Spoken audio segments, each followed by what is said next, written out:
Bonjour et bienvenue. Aujourd'hui, on va faire une discussion approfondie autour d'un nom très familier sur les routes de France, surtout l'été. Bison futé, Oui, bonjour. Un nom qui est presque devenu une institution, en fait. c'est ça. Comment ce système est né? Comment il a évolué au fil du temps?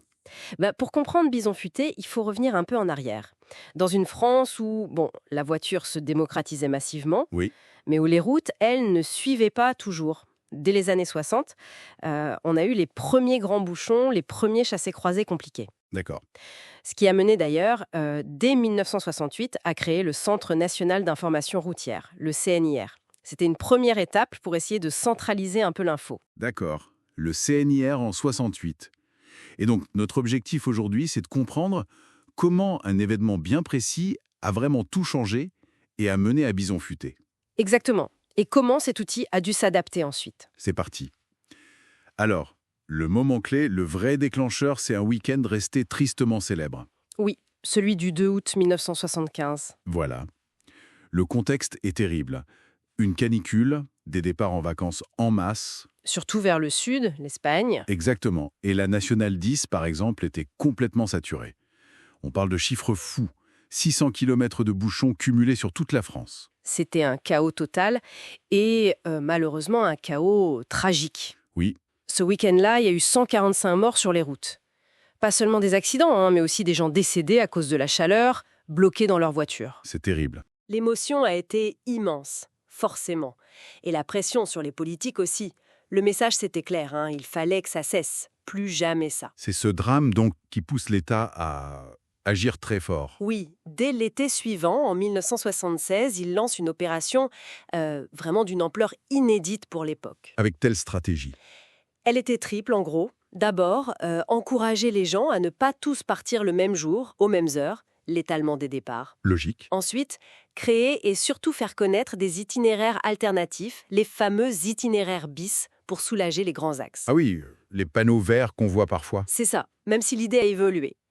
Et troisième point, crucial, communiquer. Communiquer massivement auprès des automobilistes. L'anticipation, l'information. Et comment ils ont communiqué concrètement? Eh bien, ils ont mis les moyens, imaginez, 600 000 cartes routières, gratuites, qui détaillaient 3500 km d'itinéraires bis. 600 000. C'est énorme. Oui. Distribués partout. Ils ont même créé des aires d'accueil spécifiques sur ces routes. Et puis, il y a eu le coup de communicationnel, si on peut dire. C'est là qu'arrive Le personnage. Bison futé, le petit Dadia malin. Exactement. Une création du publicitaire Daniel Robert sur une idée d'un ingénieur, Jean Pouly. L'idée, c'était d'avoir une mascotte pour rendre les conseils moins austères. Plus sympa, quoi. Pour incarner l'idée d'être rusé face aux bouchons. Voilà. Et le plus fou, c'est que ça a marché dès 1976, la première année. Oui, On a observé une baisse très nette du trafic des bouchons. Les chiffres parlaient de près de 30% de bouchons en moins. Le succès a été immédiat et le dispositif a été pérennisé. incroyable. Et Bison futé est devenu une icône des vacances. Complètement. Et ce qui est intéressant, c'est de voir ensuite comment les outils de Bison futé ont évolué avec la technologie. Alors au début, il y avait la carte papier distribuée chaque année. Oui, la fameuse carte annuelle. Elle existait très longtemps, jusqu'en 2003. Mais très vite, Bison futé s'est intéressé au numérique. Ah oui, bien sûr. Dès 1996, il y a eu le Minitel, le fameux 3615 route.